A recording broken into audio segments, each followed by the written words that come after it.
नमस्कार, आप देख रहे हैं निष्पक्ष न्यूज। आपके साथ मैं हूं रवि ठाकुर। महाराष्ट्र में औरंगजेब पर मचा सियासी घमासान अब यूपी तक पहुंच गया है। औरंगजेब की तारीफ में बयान देने वाले समाजवादी पार्टी के विधायक अबू आजमी को महाराष्ट्र विधानसभा से पूरे बजट सत्र के लिए निलंबित कर दिया गया है। लेकिन यूपी के सीएम योगी आदित्यनाथ ने सवाल दागा है कि आखिर समाजवादी पार्टी ने अबू आजमी को निकाला क्यों नहीं। सीएम योगी ने यह भी कहा कि अबू आजमी को यूपी भेजा जाए ताकि यहां उनका इलाज हो सके।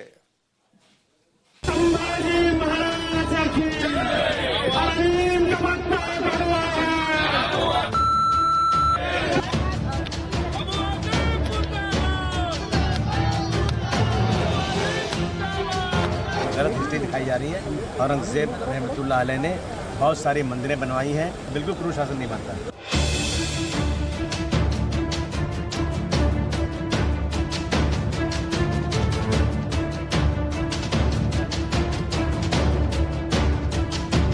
अबू आजमी देशद्रोही आहे, देशद्रोही आहे आणि म्हणून या देशद्रोहाला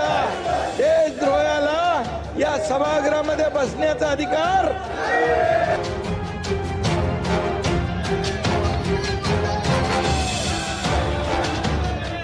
अगर किसी को ऐसा लगता है कि मैंने इस तरह की बातें बोली हैं और जिससे किसी को आहत हो रहा है तो मैं अपने स्टेटमेंट को वापस लेता हूं। सफाई काम नहीं आई, बयान वापस लेने का कोई फायदा नहीं हुआ। महाराष्ट्र विधानसभा अध्यक्ष ने अबू आजमी को पूरे बजट सत्र के लिए सदन से निलंबित कर दिया। औरंगजेब का बचाव करना समाजवादी पार्टी के विधायक अबू आजमी को महंगा पड़ गया। महायुति के नेताओं ने अबू आजमी के निलंबन को जायज ठहराया। कईयों ने उन्हें पाकिस्तान भेजे जाने की मांग भी कर दी, लेकिन खुद अबू आजमी ने इस पर आश्चर्य जताया। ये सवाल भी दागा कि जब बयान वापस ले लिया तो फिर निलंबित क्यों किया गया। उनको ज्यादा से ज्यादा सजा निलंबित करना ये बहुत कम है। नहीं, मुझे लगता है कि बहुत सही एक्शन है। एक स्ट्रांग मैसेज गया है कि इस तरीके से कोई भी व्यक्ति ऐसी चीजों का उच्चार करेगा जो हमारे महाराष्ट्र की सभ्यता में नहीं बैठता है, छत्रपति संभाजी महाराज हो या छत्रपति शिवाजी महाराज हो, उनके खिलाफ इस वक्तव्य को हम देखते हैं। और मुझे आज खुशी है कि एक्शन एक्चुअली कल ही लिया जाना चाहिए था, but fortunately it has been taken today, so we are very happy about it. Assembly चले इसलिए मैंने अपनी कही हुई बातों को वापस लेने की बात कर दिया। मैंने कोई गलत बात तो किया नहीं था, लेकिन उसके बाद भी कि ये सब जो बवंडर चल रहा है, जो असेंबली रोकी जा रही है, असेंबली चले और बजट सेशन में कम से कम कुछ काम हो। कारपोरेशन इलेक्शन पिछले 3 साल से हुआ नहीं है, गलियां खराब पड़ी हैं, बहुत सारे काम रुके हुए हैं। इसलिए मैंने अपनी उन बातों को जो मैंने असेंबली में बाहर कहा था उसको मैंने वापस भी लिया है, लेकिन उसके बाद भी सस्पेंड किया गया। समाजवादी पार्टी के मुखिया अखिलेश यादव ने अबू आजमी के निलंबन को अभिव्यक्ति की आजादी पर हमला बताते हुए बीजेपी को निशाना बनाया। एक्स पर अखिलेश यादव ने लिखा, निलंबन का आधार यदि विचारधारा से प्रभावित होने लगेगा तो अभिव्यक्ति की स्वतंत्रता और परतंत्रता में क्या अंतर रह जाएगा। हमारे विधायक हो या सांसद, उनकी बेखौफ दानिशमंदी बेमिसाल है। कुछ लोग अगर सोचते हैं कि निलंबन से सच की जबान पर कोई लगाम लगा सकता है तो फिर ये उनकी नकारात्मक सोच का बचपना है। आजाद ख्याल कहे आज का, नहीं चाहिए भाजपा। अखिलेश यादव अब अपने विधायक के निलंबन को लेकर बीजेपी पर हमलावर थे। ठीक उसी वक्त यूपी विधानसभा में सूबे के सीएम योगी आदित्यनाथ महाकुंभ पर सवाल उठाने वालों को सनातन का पाठ पढ़ा रहे थे और इसी कड़ी में योगी आदित्यनाथ ने अबू आजमी का भी प्रकरण उछाल दिया। अखिलेश को संदेश दिया कि उसे समाजवादी पार्टी से बाहर किया जाए, महाराष्ट्र से यूपी भेजा जाए, क्योंकि उस शख्स का इलाज जरूरी है। समाजवादी पार्टी का नेता,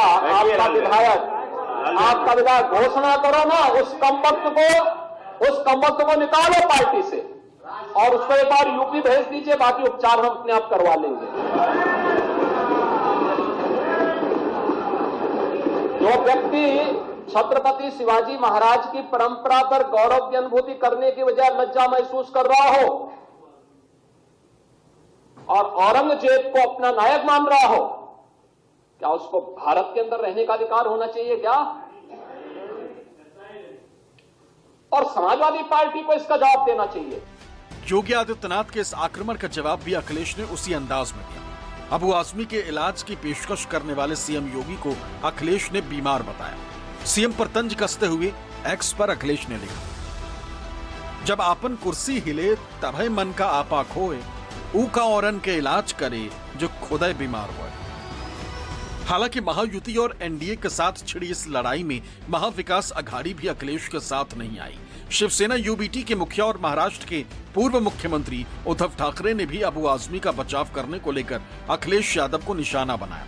दलील ये कि अबू आजमी को सिर्फ बजट सत्र ही नहीं बल्कि हमेशा के लिए विधानसभा से निकाला जाए, और अगर अखिलेश यादव को अबू आजमी इतने ही अच्छे लगते हैं तो वो उन्हें यूपी बुला लें, वहीं से चुनाव लड़वाएं। परमानेंटली करना चाहिए। कितने दिन के लिए किया है? बजट सत्र का क्या मामला होता है? वो 2-3 हफ्ता चलेगा, सप्ताह चलेगा, लेकिन परमानेंटली उसको निलंबन करना चाहिए। अखिलेश जी ने आपत्ति जताई, उनका क्या है? नहीं, उनको जताने दो। हम पूरे महाराष्ट्र ने उनके खिलाफ आपत्ति जताई है। उद्धव ने भले ही अबू आजमी का साथ छोड़ दिया, लेकिन कांग्रेस नेताओं ने अबू आजमी के बयान का बचाव किया। दलील ये कि बीजेपी वालों ने इतिहास ही नहीं पढ़ा, बीजेपी लोकतंत्र को खत्म करने की तरफ बढ़ रही। पहले इतिहास पढ़ ले। 49 साल बादशाह नहीं रह गया, हिंदुस्तान का बादशाह तो रहा 49 साल। अखंड भारत, जिस अखंड भारत के सपने की बात करते हैं, उसको साकार तो उसी ने किया था। उसी के राज में अफगानिस्तान से लेकर कर, कंधार से लेकर के और बर्मा तक फैला हुआ साम्राज्य था, उसी का तो साम्राज्य था। कि ये तो सीधे सीधे प्रजातंत्र के ऊपर हमला है, और ये आज नहीं, संसद भवन में भी लगभग 150 सांसदों को सस्पेंड कर करके और मुख्य बिल पास करने का काम इसी सरकार ने किया है। तो ये कोई नई बात नहीं है भारतीय जनता पार्टी के लिए। जो बाबा साहब के संविधान के द्वारा हमें अपने विचार व्यक्त करने की आज़ादी मिली थी, ये सीधे सीधे उसके ऊपर हमला है।